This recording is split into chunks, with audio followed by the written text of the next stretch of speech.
Hello there, Jay Scoutfly here. As a kid, I pretty much always wanted to play whatever my brother did. It didn't matter what it was, I wanted to play it. Most of the games I remember watching him play were on the PlayStation 2. I remember spending Friday nights in his room and watching him get his ass handed to him by Sephiroth. One time whilst playing Spider-Man 2, he found the tallest building in the city, jumped off it, and handed me the controller at the last second, and then teased me about how I let Spider-Man die. Good times. It wasn't until the summer before I started middle school, when he went off to college and gave me his PlayStation 2 and games in a plastic box, that I was able to play them all firsthand. Behold! My stuff. Allow me to present to you the Song of My People.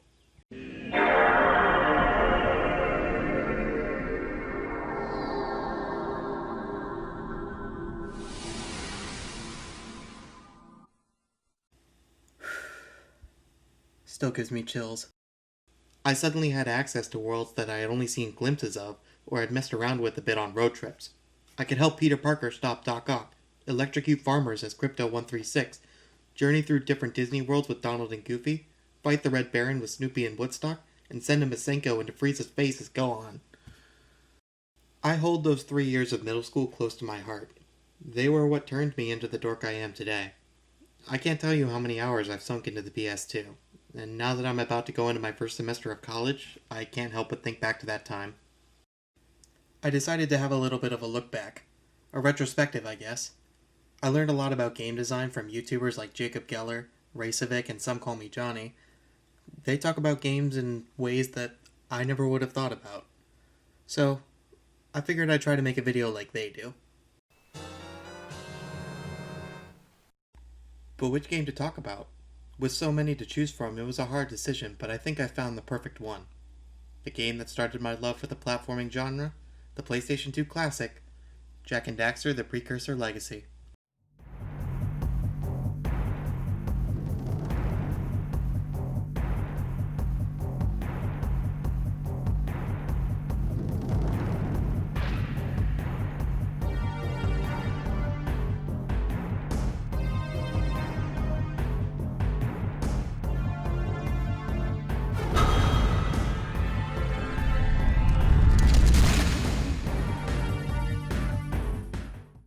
Our story starts with our title characters, Jak and Daxter, two boys from Sandover Village using a speedboat to get to Misty Island, with narration from Samos, the village sage.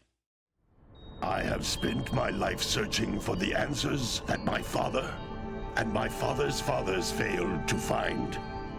Who were the precursors? Why did they create the vast monoliths that litter our planet? How did they harness eco, the life energy of the world? What was their purpose, and why did they vanish? I have asked the plants, but they do not remember. The plants have asked the rocks, but the rocks do not recall. Even the rocks do not recall. Every bone in my body tells me that the answers rest on the shoulders of a young boy. Oblivious to his destiny, uninterested in the search for truth, and rejecting of my guidance. And why would he want to listen to old Samos the Sage anyway? I'm only the master of green eco, one of the wisest men on the planet. So it seems the answer begins not with careful research or sensible thinking. Nay, as with many of fate's mysteries, it begins with but a small act of disobedience. Hey! Jak, old green stuff told us not to come here. Samos ponders on the Precursors, a race of people who built the planet long ago and mysteriously disappeared, leaving all their technology and architecture behind.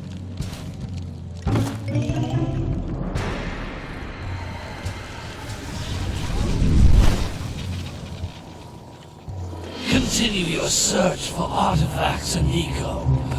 If the locals possess precursor items, you know what to do. Deal harshly with anybody who strays from the village.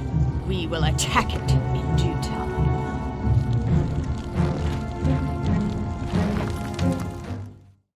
That doesn't look good. Time to run back to the mainland and warn everybody of the event, or not. We'll just keep exploring the island. Why not?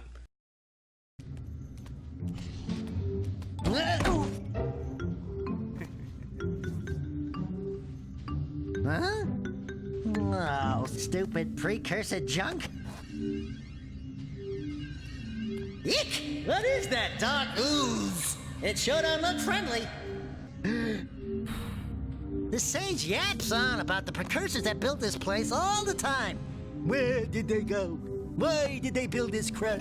Now, I like precursor orbs and power cells as much as the next guy. But if you ask me, they must have been real losers.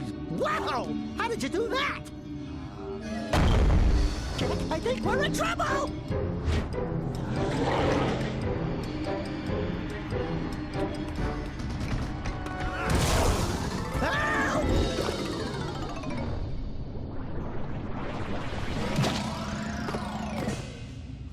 Man, that stung! I told you we shouldn't have come here, and you listened! What?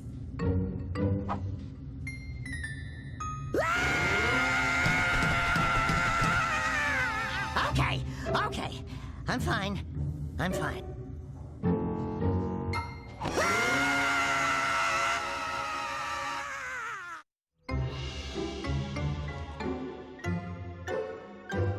What in green tarnation do you two want? I was... Don't tell me! Instead of heeding my wisdom, the two of you went mucking around in the only place that I told you not to go. Misty Island. That's right, and then... And, Daxter, you finally took a much-needed bath, but in a bathtub filled with dark eco. Look, old man, are you gonna keep yapping, or are you gonna help me out of this mess? I'm gonna keep yapping, because in my professional opinion, the change is an improvement. And besides, I couldn't help you if I wanted to. What? There's only one person who has studied Dark Eco long enough to have a chance at returning you to your previous form. Carl Acheron, the Sage. But he lives far to the north. Far, far to the north. Nobody has spoken to him in ages. I would teleport you there, but I can't do that either. None of the three sages that maintain the other teleporter gates have seen fit to turn their ends on for quite a while. The only other way north is by foot through the Fire Canyon, but its volcanic soil is hot enough to melt precursor metal. You can't just walk through it. But you At least could now without fly some good over sunscreen. it if you had a zoomer equipped with a heat shield. I just happen to be working on such a thing at this very moment. What an unbelievable coincidence! All I would need is 20 power cells to give it enough energy to withstand the canyon's heat. Isn't that right, Daddy? Yes, Kira, that might work. But where are a boy and a half going to get 20 power cells? From the villagers. Most of them have a power cell or two stashed away somewhere. And even if they aren't willing to just give them away, greasing their palms with a few precursor orbs should do the trick. And I bet there are even more of them out in the wilds just waiting for some brave adventurer to find. Well, we've got the brave adventurer at least. Brave adventurer! You two couldn't find your way out of the village without training. Before you do anything else, you better go through the warp gate and get some practice on Geyser Rock.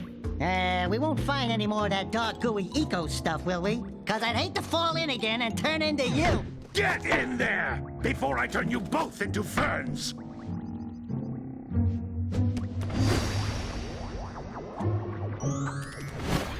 The two accept their quest as Samos sends them through the warp gate to practice a bit on Geyser Rock, the first area made available to the player. We learn about the Communicator, a device Jak can use to talk to his allies at any time. Or at least whenever the game has it in the script. We're introduced to power cells, precursor orbs, scout flies, and two types of eco.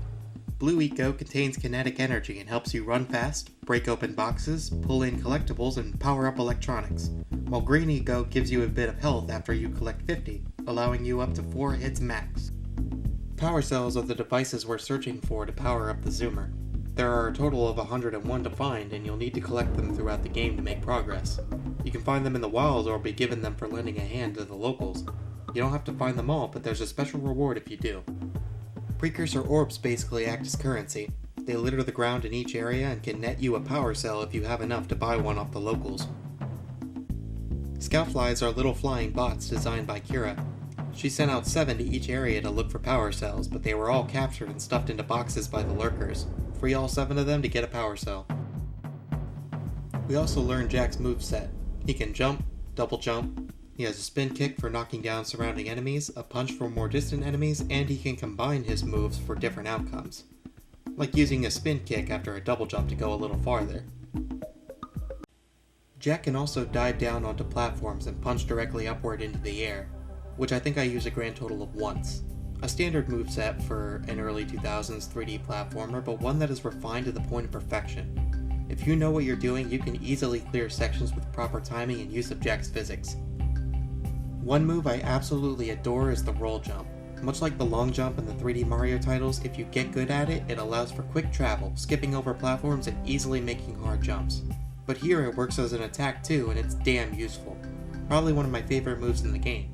It's basically the ultimate insult when taking down an enemy. Always go for an enemy's pride as well as their life.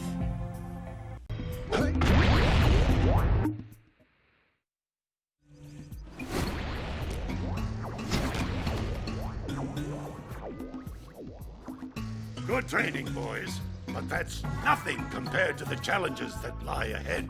Then no problem. We got the moves, eh, Jak?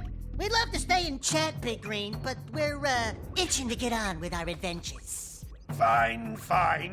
Adventure away, then. And while you're out adventuring, why don't you make yourself useful? My darn green eco-collectors are clogged up again. Head out to the far side of the beach and clear them out, why don't you?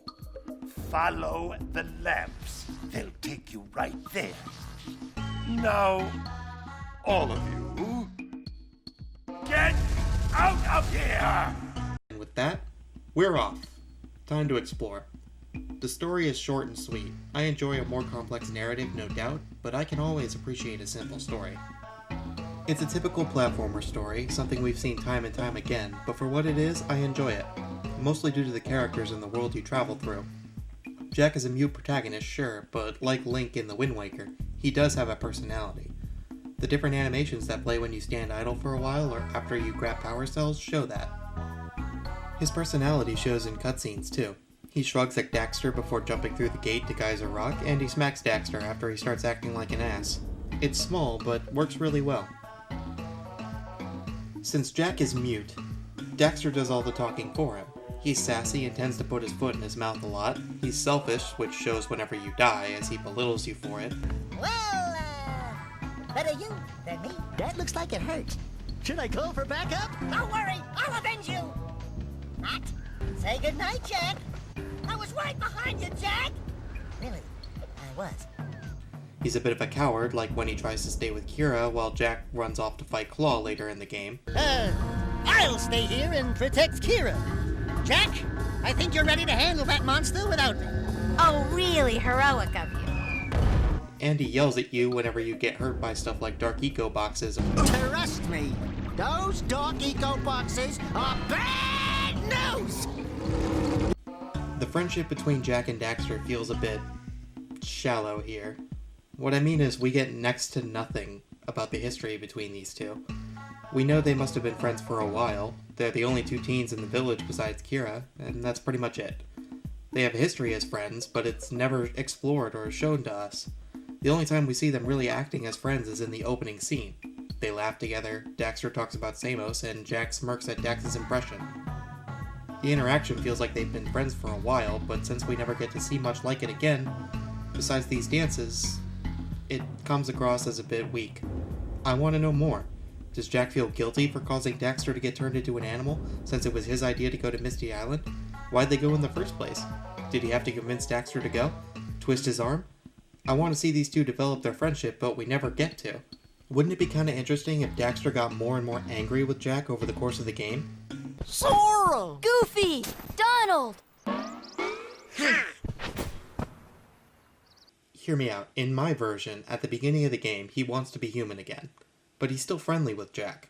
Eventually, though, they start fighting, growing more and more frustrated.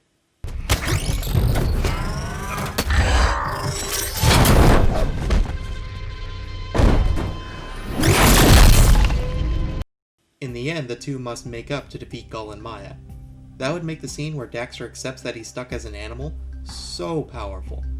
The thing that he was so angry about before is now going to be a part of his life forever, showing Daxter is mature enough to put aside his wants and needs in order to serve the greater good.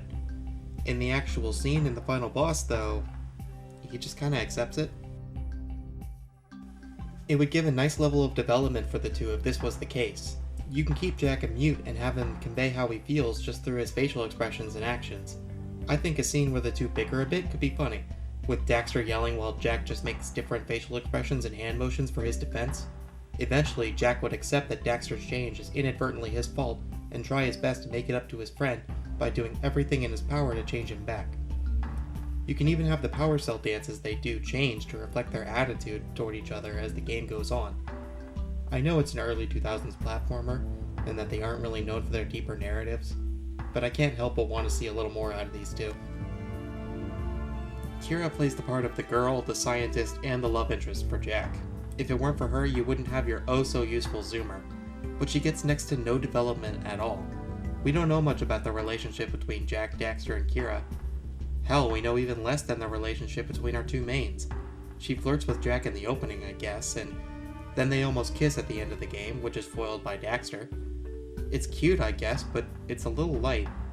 Don't get me wrong, I'm on the Jak and Kira ship, but I don't really see it in this first game. There's not enough information, to me.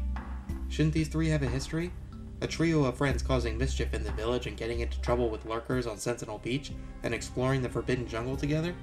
I assume they've been friends for a long time, but the scene where Dax tries to flex for her and later flirts and gets shot down would seem to indicate otherwise. They act like this is the first time they've met, which I don't believe with them living in a village so small. Daxter doesn't seem to have a house to live in. There's a great scene in Rock Village where Kira teases Daxter for fearing lurker sharks, and Daxter tries to point the finger at Jak. Apparently, the precursor structure just off the coast leads to an underwater lost city. The Blue Sage has been trying to figure out how he can bring one of the chambers to the surface, but he was never successful. You should check it out. Aren't there a lot of lurker sharks in that water? Why? Are you scared? Me? Of course not. Just looking out for Jak here. You know what a chicken he can be. This is the kind of stuff I'm dying to see more of, but they aren't there. Samos is honestly the best character. He's the cranky old mentor of the group, and I love a cranky old mentor. His feelings toward Jak and Daxter are abundantly clear. He thinks they are unimpressive and that Jak could do so much more. He treats Daxter like a cleaning lady, which always gets a chuckle out of me, and the scenes between Samos and Daxter are some of the best in the series. And Daxter, start cleaning up in here. And don't forget the corners. The only character that Samos has no real relationship with is Kira. As her dad, we can assume he cares for her, but they barely have any scenes together. Kira cares about him given her concern later in the game, but when we find him, he doesn't ask if she's okay. Sure, there are more pressing matters like the giant robot that the baddies are going to use to destroy the world, but you'd think he'd at least ask how his daughter is. Once Samos gives you your first mission, you're released into the world, free to explore. This game still looks great, even on PS2. The art style helps it hold up tremendously, and the remasters on PlayStation 3 and 4 only highlight that even more. The environments are colorful and vibrant, every area invokes a wonderful sense of exploration and discovery, encouraging the player to take their time and do things at their own pace, which is even further pushed by the fact that there are almost no load times. Except for maybe a boat or an elevator ride, you can walk from one area to the next without a single loading screen stopping your game. Which was crazy for the time and still impressive today. It has a beautiful day and night cycle, which was still kind of a novel concept at the time, and it adds to the game's sense of life and scale. The wonderful music contributes to the atmosphere as well. Most of these tracks are pretty dang catchy. Each area has its own theme, and each NPC you meet in that area adds an instrument to the theme. In Sandover Village, you can talk to a few of the villagers. The first house from Samos' place is the fisherman's, who's nowhere to be found, and his boat has been wrecked by the lurker shark swimming in the water. Did you see the size of the bite that lurker shark took out of the fisherman's boat? We best stay way clear of them. I don't think we can tackle a creature that dag nasty. After that is the mayor's place, where we find a freaky cross between Willy Wonka and Shmi pacing back and forth. He's worried about the village eco beam, which has disappeared and now the village has no power. He explains that if you go into the Forbidden Jungle to fix the problem, then he'll give you a power cell. And another one if you donate 90 precursor orbs to his re-election campaign. Why bother to have a re-election campaign in a town with 10 people? I doubt the sculptor or the bird lady care much about politics. After the mayor's house, on the path leading right is the birdwatcher's house. She seems to be watching the birds in a cage about a foot away from her windows through binoculars. Either that or she's studying that rock outside her house. After mistaking Daxter for a bird, she explains that she saw a couple of lurkers attack and kidnap a mother fluffluff bird, leaving her egg without anybody to care for it. She asks you to gently push the egg off the cliff, where she says she's piled some hay for it to land. Next to her house is the sleepy farmer. He's old, so he's having a hard time chasing his yak cows back into their pen after some lurkers scared them off, and will give you a power cell if you do it for him. Sitting on a cliff a little way from the farmer is an oracle, a funky-looking statue that says one of us has the light within, and will trade a power cell for 120 precursor orbs. This would be a con artist in real life, but it's a video game, so it's okay. We also have Jack's uncle, an explorer who bums some precursor orbs off of us for the bus fare. Lastly, off to the left of the mayor's house, we have the sculptor. His muse has ran off to Misty Island, and without it, he doesn't have the same craving to practice his art. I'm listening. Well, I've narrowed your choices down to 5 unthinkable options. Each will cause untold misery. I picked number 3. You don't even want to read them first? I was elected to lead, not to read. Number 3. He offers a power cell if you can get her back, but too bad we don't have a boat to get there. Such a shame. Exploring off to the left of the village, past the sculptor's house, is Sentinel Beach, the first real level of the game. This beach, as well as Sandover, is where the day and night cycle really shines. The rays of light coming from the lamps, the bugs flying around them, the stars off in the distance, the shadows and beautiful sky when the sun is rising or setting. It's so peaceful here. Sentinel Beach is the perfect first level. With no pitfalls or overly tough enemies, if you fall off a platform, you'll only be sent back by a couple of seconds. The punishment is inconvenience rather than death, exactly what an excellent first level should have. It allows you to better practice the controls and get an idea of what the game is. You'll punch a giant bird, knock another bird's egg off a cliff, have bombs fired at you, and cause an avalanche. But there's one power cell that is faded out on the start screen, a lighthouse in the center of the beach you can't get to, and a closed-off eco vent next to the launcher.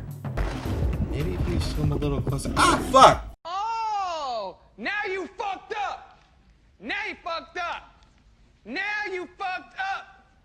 You have fucked up! Here is where things get a little bit harder. If you talk to her while she's in her work center, Kira will tell you about a temple in the Forbidden Jungle that may hold a switch to open up blue eco vents all over the world. The switch is the key to finishing off Sentinel Beach, so it's time to head to the Forbidden Jungle. The platforming is a little more difficult here, and the enemies are a bit tougher. Higher falls make losing your footing more of a pain than it was in Sentinel Beach. Inside the temple, you'll experiment more with blue eco, jumping off launch pads to collect orbs and powering up platforms and doors. We end up in the room the blue eco switch sits, and then fight our first boss. This guy is almost criminally easy. You punch the little green things when their spikes are down, and then punch him in the face when he brings out all his leaf platforms. Do that 3 times and he's finished. It has no eco application at all, and since this whole temple was designed to get you more accustomed to blue eco, I feel like the boss should have incorporated it in some way. Anyway, remember to jump on his head to collect 1 precursor orb at a time. Such respect for the dead. Back outside the temple, it turns out the fisherman is now fishing in the jungle's river, but he's having a hard time catching fish with such a small net, so he decides to let you try. If you catch enough fish, he allows you to use his speedboat at the village dock whenever you feel like, which opens up return trips to Misty Island. Nice. On the far right side of the temple, you'll find the machine that's messing with the blue eco beam that's supposed to be powering the town. The mirror is redirecting the beam into the lurker machine. It's never really explained what this machine is doing here, or for what purpose, but oh well. Breaking the mirror lets you redirect the beam all over the jungle until finally you get it pointing in the direction of the village windmill, repowering the town. Now the windmill will be spinning for the rest of the game. I love that in a lot of the levels, things you do can affect the area you're in, or another one somewhere else. The seagulls you scare in Sentinel Beach cause an avalanche that reveals a power cell, The Flufflet egg that you crack stays there forever. The plant's corpse remains in the temple. The tentacles sticking out of the ground in the jungle now lay dead, and a whole lot of other stuff too. It makes it feel like what you do matters here. The developers put a lot of time and effort into making sure the player stays immersed in the world, but they didn't add the same type of care and attention to the NPCs. Once you knock off the bird egg, the bird lady is gone forever. The fisherman is forever standing in the jungle laughing his ass off. Once you beat the game, Samos and Kira are just gone. The farmer is always sleeping, the sculptor never finishes his piece, your uncle never leaves for his adventure. 90% of them don't even have real names. Stuff like this is all over the place with the NPCs. It's not a huge deal, but it would have been nice to see the NPCs move around after I finished the missions. Would have added to the atmosphere and helped solidify the idea that we influence the world around us. Majora's Mask, this ain't. With the first 2 levels finished, we can hop onto the fisherman's boat and head back to Misty Island. You get to test the skills you've gained in the past 2 levels here. There are plenty of pitfalls and tougher enemies. The pitfalls don't really make much sense because there's water and the animation that plays makes it look like a long fall as if the water isn't there. I know Daxter says don't fall into the mist below us when you first get to this area, but it's an island. And there's nothing separating this area from the ocean, so it should be water. This is the first time we get to use Red Eco, which makes your attacks stronger. It helps against the bigger guys. There's even an ambush section, and it's fun if you know what you're doing. Unfortunately, Red Eco is only in this section on the island and maybe 3 other spots in the game, so enjoy it while you can. After recovering the Sculptor's Muse, we find a pad with Kira's Zoomer. You have to smack some lurkers out of the sky and collect the usual stuff. It's a gentle introduction to the Zoomer, and I like that it's incorporated into a broader level. Wish there was a bit more of that. With the first 3 levels behind us, it's off to Fire Canyon, which opens up to you after you finish collecting the first 20 power cells. Kira nags you endlessly to hurry up and come to the canyon soon. Kira, can you back off? I'm fighting Petey Piranha! You ride through Fire Canyon, making sure to smack into the water balloons that are somehow floating when they are full of water? Collecting the Scoutflies and Precursor Orbs until you reach the second hub of the game, Rock Village.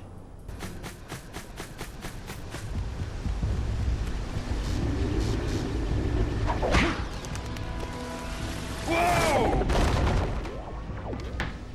I don't think I'll ever get used to that teleporter tingling sensation. Hey! It looks like the Blue Sage threw a party. Oh my! Rock Village is on fire! One heck of a party. No, I mean Rock Village is being bombarded with flaming boulders. Oh, and it looks like the Blue Sage is working on a levitation machine to move them. Assuming it's operational, we're gonna need power cells to fuel it. I guess you 2 are going to have to find some more. We'd better take a look at his notes. Jack, go check on the villagers, and come back and give us an update. And take the furball with you. First, you meet the geologist. She wants you to help some lightning moles return to their holes in the Precursor Basin for a power cell. She also wants the Precursor Orbs to help fund her research. She oddly doesn't seem too concerned with the Monsters Inc. extra throwing rocks at them, though. Underneath the pavilion, we hear the deafeningly loud sobs of a fallen warrior. He was the sole defender of Rock Village for almost a year, fighting off lurker attacks. He tried to fight Claw, but was defeated and utterly humiliated. Oh my god. I am never gonna financially recover from this. He tells us he moved the pontoons out of the water so that Claw can't come down from his mountaintop to beat him up once more, and that we'll have to pay him to put them back. Next is the gambler, who lost his pants after betting that the warrior would beat Claw, and is now stuck wearing a barrel to hide his delicates. Giving him orbs in exchange for a power cell will let him get new pants. Why can't he just buy new pants with the power cell? Anyway, and if you can beat the record time on his track in the Precursor Basin, he'll give you another one. These 2 are at least a little better than the geologist in the way that their missions are related to the bigger problem at hand. And that's everybody. Some quick questions. Why is everything in the water connected by pontoons and not a dock? If Sandover gets its power from the temple, then where does this village get its power? It is the home of the Blue Sage after all. His town's gotta have some form of electricity, right? In fact, what does Sandover even need it for? As far as I can see, the gears are just there for looks. This area raises so many questions. Returning to the Blue Sage's hut, we get a few new missions. Kira explains that there's an old precursor city just off the coast. The Blue Sage was trying to figure out a way to bring one of the chambers to the surface, but was unsuccessful. She sends us off to investigate and warns us to stay away from the coral reef and away from the lurker shark. Return from whence you came. After looking through some of the Blue Sage's notes, Kira learns that some flying lurkers stole one of his power cells and took it to the precursor basin. She asks us to hunt them down and get the power cell back.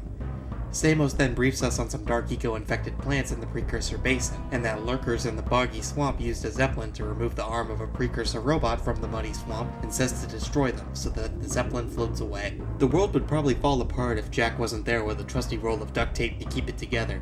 Right away we have 3 new areas to explore from Rock Village: the precursor basin, the lost precursor city, and the boggy swamp. I always head to the precursor basin first. Unlike any of the other levels in the game, the basin is entirely zoomer focused. You can't enter the level without it, as the incline is too steep for Jack to get over on foot, and there's no way to jump off other than parking the zoomer into the warp pad thing at the entrance. This is one of the most memorable areas in the game for me. It's a lovely level, with the shiny precursor metal during the day and the glowing lights at night, the grass and the beautiful little tunnel with the river flowing through it, and the pond with that one plant growing out of it that I can't remember the name of right now. The one that looks like corn dogs on sticks. It's just a lovely little level to fly around in. Herding the moles into their holes is just a matter of chasing one and making sure you're on the right side to lead them to the hole. It's over in no time.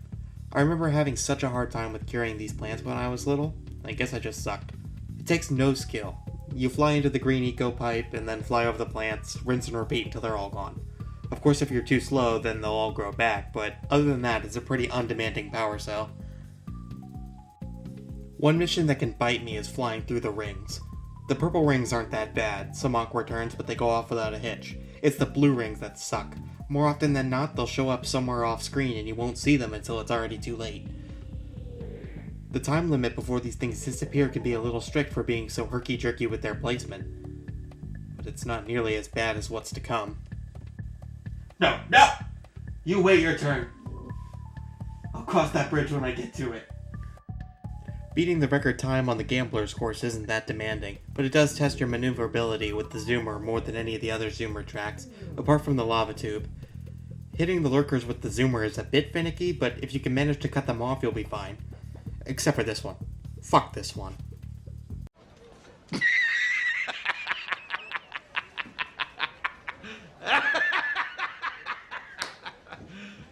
You serious?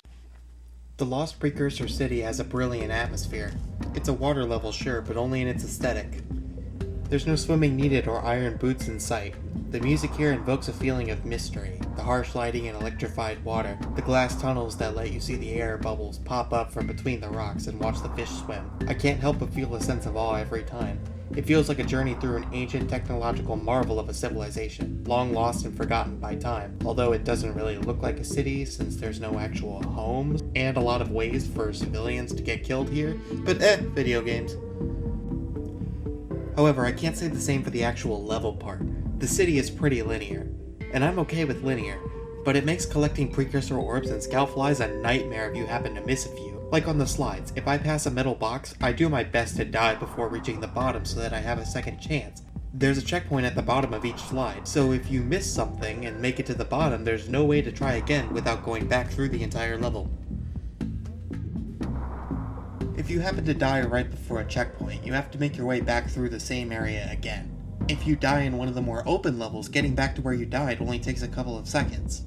The city introduces a few new elements, like these floating button platforms. When you step on one, it pushes the button down, and the other platform starts orbiting the one you're on. You can use this to get around a few rooms a bit more smoothly, if a little slow.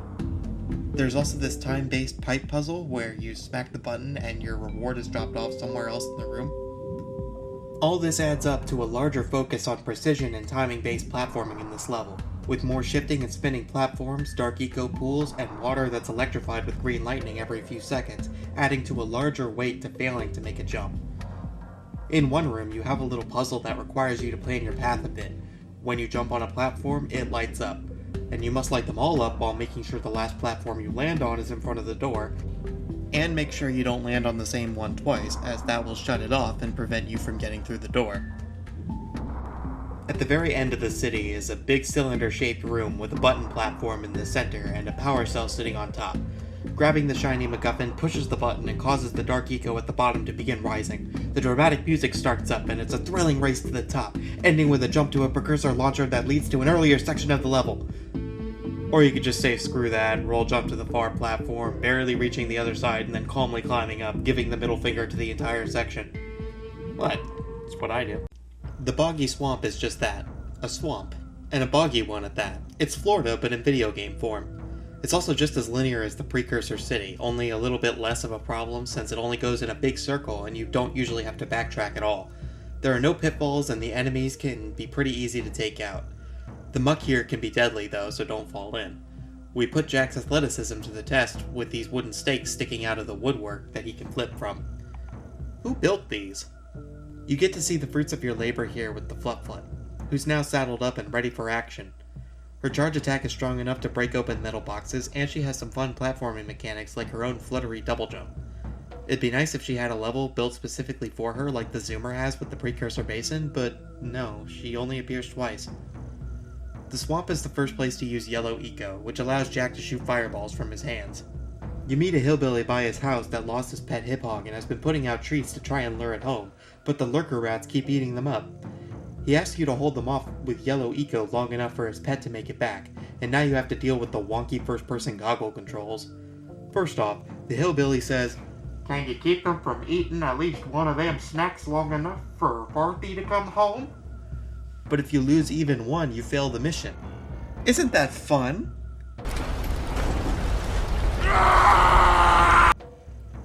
Why does this mission have to be in first person? Why am I stuck in the same place every time? Let me play in third person like normal and put a few eco clusters around for me to grab. The weird thing is that the eco gauge is still on screen, and since Jack is placed right on top of a cluster of yellow eco, every time the bar is about to hit 0, he'll collect it and the bar will go back up. What's the point of the bar at all if you're just going to fill it back up each time anyway?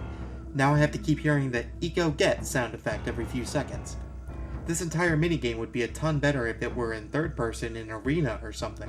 Out of the three, I like the Precursor Basin best. The boggy swamp is fine, and Precursor City is kind of a slog for me, despite its amazing atmosphere. Once you collect 45 power cells, you can face Claw. This boss is a big step up to Mr. Flower Guy. He's got that big robot arm that shoots giant meatballs of death at you. It's just an awesome fight. We have to leap from platform to platform, dodging the meatballs and then use the blue eco to create a path, grab the yellow eco and start blasting. I remember having so much trouble with it when I was little and how satisfying it felt to finally win. This boss is an actual test of your skills, focusing more on the precise timing and platforming we learned in the Precursor City. Finally, his theme is awesome. It may as well be the theme for the entire game, honestly, it's just that catchy. Leaving Rock Village behind, we travel through the mountain paths and into the volcanic crater, home of the Red Sage. Unlike Samos and the Blue Sage, the Red Sage doesn't live in a village.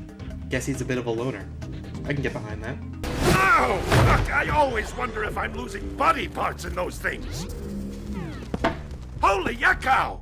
The Red Sage's lab looks worse than the Blue's. Well, it definitely looks as though there's been a struggle here. I'd hardly call it struggle. Would you, dear sister? Certainly not. The Red Sage gave up with so little effort. No fun at all. Doll? Is that you? You've finally gone off the deep end, eh? And Maya, I told you the dark eco would affect you both. Nobody ever listens to old Samos. What have you two done with the Blue and Red Sages? Don't worry about your colorful friends, you old fool. They're perfectly safe in our citadel, our special guests. They have graciously agreed to help us on a little project. You were wrong, Samos. Dark eco can be controlled. We've learned its secrets, and now we can reshape the world to our liking. You can't control dark eco by itself. Even the precursors. Until now, we've had to scrape by with what little dark eco we could find near the surface. But soon, we will have access to the vast stores of dark eco hidden deep underground. Not the silos! Yes, the silos. They will be opened, and all the dark eco of the world will be ours! But that's impossible! Only a precursor robot. Oh, don't look so upset, Samos. We've got big plans for you.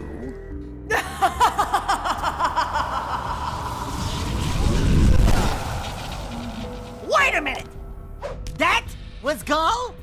The same Gull who's supposed to change me back? Gull is the guy trying to kill us? I'm doomed. We may all be doomed. If they open the silos, the Dark Eco will twist and destroy everything it touches. We simply must get to their citadel to stop them. The fastest way there is through the lava tube at the bottom of this crater. A few more power cells and your Zoomer's heat shield should get you across the lava safely. All right, my boy. You know what to do. Take the flea bag and go round up more power cells. Look. I know I'm being a bit nitpicky with the story. It is an early 2000s platformer. They weren't known for their stories, and honestly, I'm mostly okay with the story the game tells. But at times, I wish there was just a bit more. Gull and Maya aren't the best villains. They're a bit threatening, sure, but we know nothing about them. Here's where knowing more about Jak, Daxter, and Kira's past could help even more. If we had a scene or two where we maybe saw Gull and Maya before their change, or even knew anything about them before this, we could better understand just how drastically Dark Eco has affected their minds and bodies. I don't know, maybe we could learn about a time when all the sages gathered in Rock Village to discuss Gull and Maya's use of Dark Eco. An intervention of sorts? The two would be insistent that they are okay and on the verge of a breakthrough, and then the next time we see them, they've become these things. Another thing sorely lacking from the story is the other sages. I wish we got to spend at least a little time with them before they get kidnapped. Imagine showing up at Rock Village and explaining Daxter's situation to Blue. We find out that he shut off his warp gate because he needed the power cell it was using to power the machine he wants to use to lift the boulder. He still doesn't have nearly enough power cells, and the last couple of weeks have been a scavenger hunt for them. He replaces the power cell and turns on the warp gate, thus allowing Samos and Kira to jump on through. Samos asked why he didn't tell anybody he was shutting off his gate or that he needed power cells. Why didn't he contact the others for help? Blue would then explain that he did send for help, but nobody responded. Maybe Gull and Maya were having lurkers intercept letters, and since the two paths leading out of the village were either Fire Canyon or the Mountain Pass, which Claw has blocked off, there was no other way to send for help. Jak and Daxter would then help gather power cells while Blue, Samos, and Kira worked to finish the machine. At some point, Blue has to run to his lab to get something, but doesn't return. The others would go investigate and find his place completely trashed and Blue missing, kidnapped by Gull and Maya. Who knows, what if they returned just in time to find Gull and Maya? The truth of Gull's identity could be revealed in Rock Village instead of Red's house. But we find out that Gull himself can't turn Daxter human again, but that he has a machine that absorbs Dark Eco that can. That means that even though Gull would never help them, if they can get that machine, there's hope for Daxter. This would give Daxter a reason to keep going after finding out Gull's identity, unlike in the actual story, where he finds out, and then just kinda drops it. Later, we see that the machine is destroyed and its parts have been used to finish the precursor robot that the two have modified. Now, after having fought and made up with Jak over the course of the journey, Daxter would decide to put his wants aside for the safety of the world. You could then do something similar with the Red and Yellow sages. We spend a bit of time with each before they get kidnapped, and then we get more development for Gull and Maya. I don't know, this sounds so much more satisfying than in the actual game. Speaking of Gull and Maya's plan, how did the Lurkers fit into everything? Where did they come from? Why are they working with Gull and Maya? Why did they start waging war in the first place? It's the main enemy force of the game, and we know literally nothing about them. Anyway, after Gull and Maya leave, we set off to explore the new area. We now need 72 power cells to improve the heat shield on our Zoomer enough to survive the trip to Gull and Maya's citadel. The only other people around here are two miners named Gordy and Willer. These two are great. Gordy's a complete ass and Willer is a ball of sunshine. You can buy 4 power cells from them for 90 orbs each. Talk about fucking costly. The gondola nearby that would take us to Snowy Mountain malfunctioned, and Kira says that she'll do what she can to fix it. In the meantime, we learn from Samos that lurkers inside the spider caves are searching for crystals of concentrated Dark Eco. We need to destroy them before the lurkers get their hands on them. Spider Caves. Spider Caves has the most pitfalls, flipping platforms, and annoying enemies out of all the levels so far. Given the name, you can imagine that. Ah! Yeah. There's a lot of spiders in the Spider Caves. Why? Not to say it's a lousy level, far from it. The atmosphere here is fantastic. I feel like I'm traversing a deep, dark, and wet cave full of artifacts just waiting to be discovered. With this big precursor robot in the middle of being excavated, this section that's so dark you can't see a foot in front of your face, and this area where you have to escape a spider ambush. My main issue with Spider Caves is just how confusing it can be. Every playthrough, without fail, I'm always missing a single precursor orb or a single scout fly and have to run around for an hour to find it, which usually leads to me getting impatient and then leads to a lot of deaths. After traversing through the Spider Caves, the gondola to Snowy Mountain will be repaired. It's your basic snowy, wintry level. You have the Christmas music in the background with the sleigh bells, lots of snow, the color white everywhere, and some light frame rate issues. Flufflut returns for her second and final mission, and this section uses her abilities much more effectively than Boggy Swamp.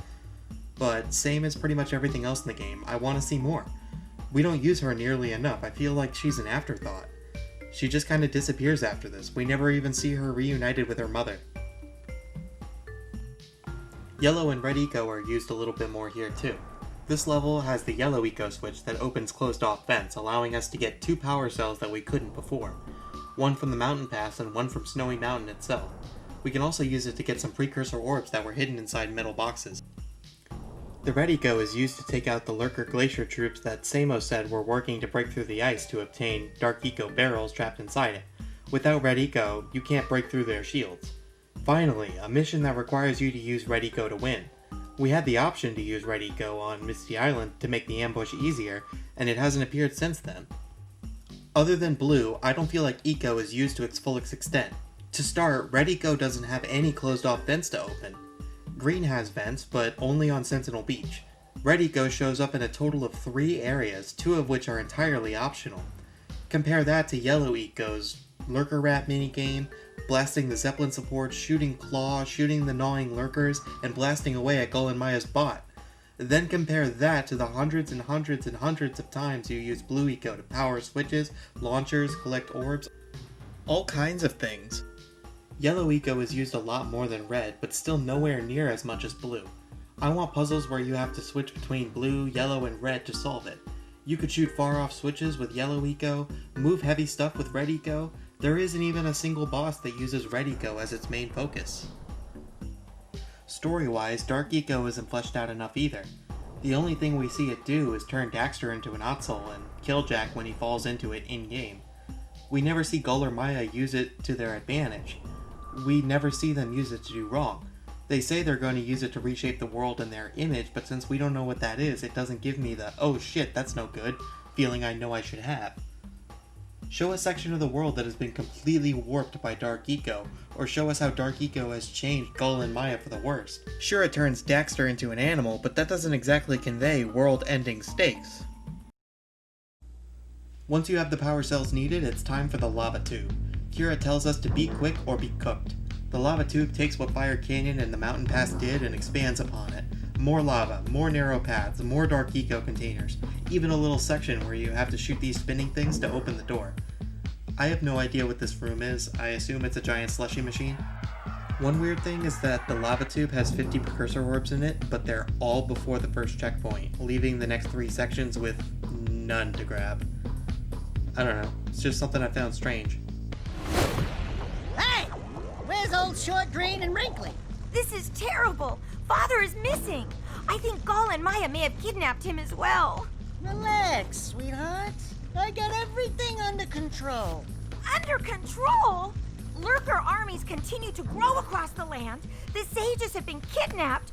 Gull and Maya have gathered enough eco to complete their terrible plan.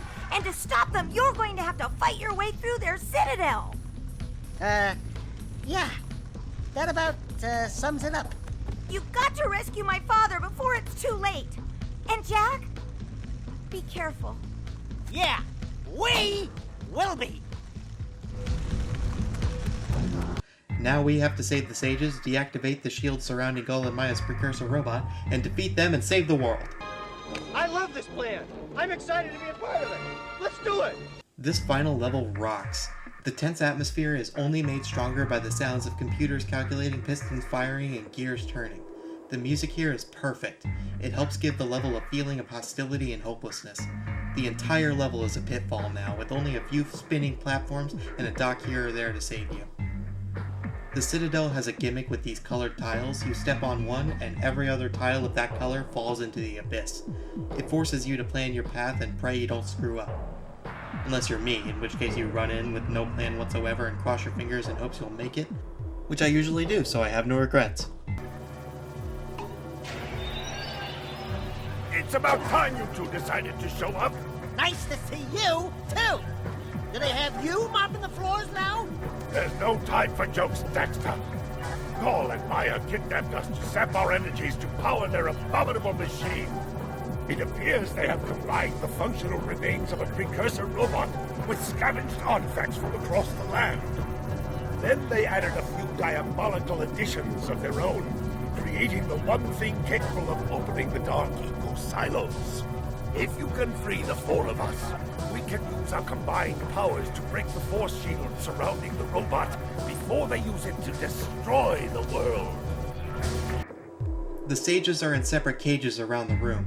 Each has their own path you have to take with a trial to get through. Yellow has launch pads, blue has moving and spinning platforms, red has the colored tiles. I love the cutscenes that play after you rescue each sage. Yellow is my favorite, a prideful hillbilly that wants to make Daxter into a stew. Red is great too.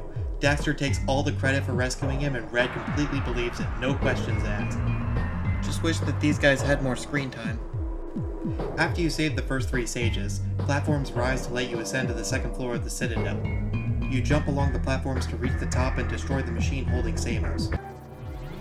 Good work, boys. You're real heroes now.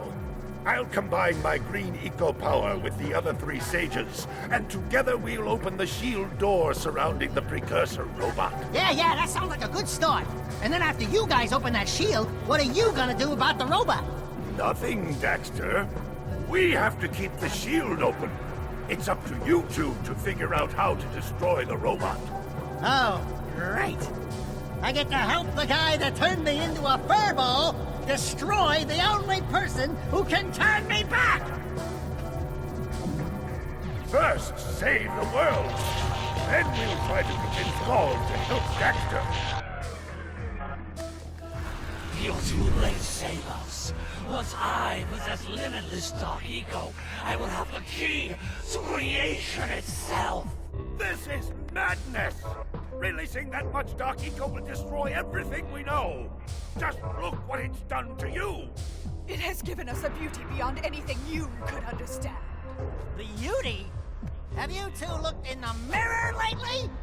Just wait until we open the silos, little one. You think short and fuzzy is bad. And to think, you two traveled all this way for my help. Fools! Enjoy your front row seats to the recreation of the world!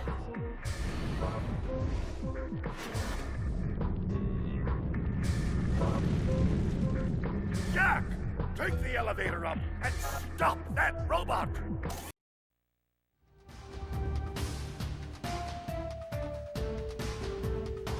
They are an amazing final boss. Sure, it isn't that hard, but the sheer amount of awesomeness emanating from it is unmatched. Gull and Maya's robot has weapons that harness all the power of all the eco types. Green creates dark eco monsters, blue is a sort of laser beam, red is grenades, and yellow is a big laser ball. All while watching your footing to keep from falling into the vat of dark eco. With each weapon you destroy, the silo opens up more and more, revealing just how much dark eco sits waiting inside. After blasting away their weapons one at a time, the other sages combine their eco power to create the legendary Light Eco.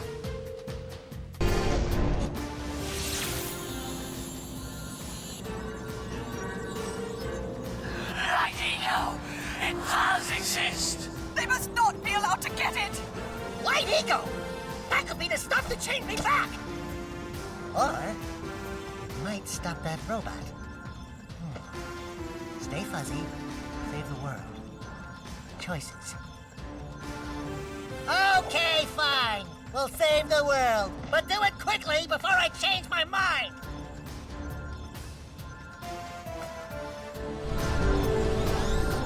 Then I'm gonna take it.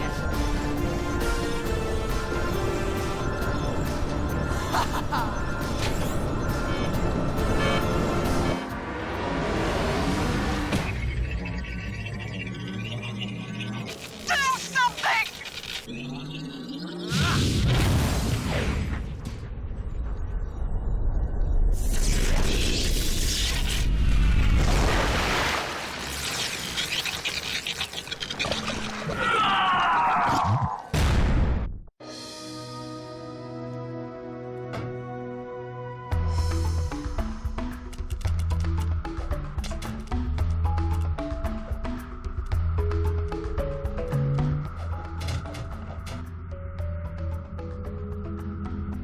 Well, it looks like I may have been too hard on you boys. You do have what it takes to be heroes. But Daxter, now we can't change you back. Don't worry about me, baby. You know what they say. Big things come in small packages. Jack, you have an incredible talent for channeling Eco. Samos, you may have been right about this one after all. And Kira, without your help and ingenuity, none of this would have been possible. Perhaps we've found another sage now that Gaul and Maya are lost. Yes, Gaul and Maya. The Dark Eco probably destroyed them. Probably. Ah, who cares? Bring 'em on! We can take 'em again! Right, Jack? I said, right, Jack? Wow! Put it on ice, big guy!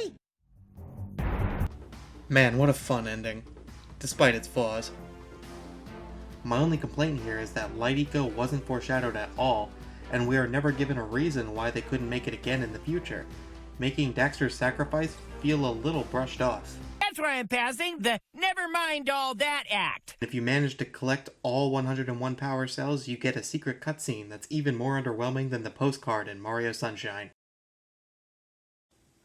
With public school behind me and my life changing drastically, I can't help but think back to the days where I didn't have any responsibilities, when the real world was a million years away.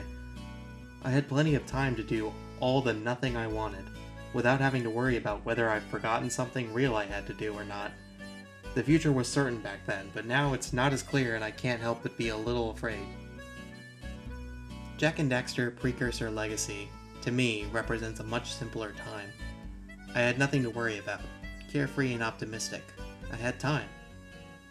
That time is long gone, but in a way I'm glad. If I hadn't suddenly gotten the wake-up call known as the real world, I would have never been inspired to move on and create my own stories. Jak and Daxter was great then and is still great now. The age barely shows. The world is colorful and immersive, the music is dang catchy. It's a simple game with a simple story that will last quite a while. Next, let's take a look at the other side of the coin.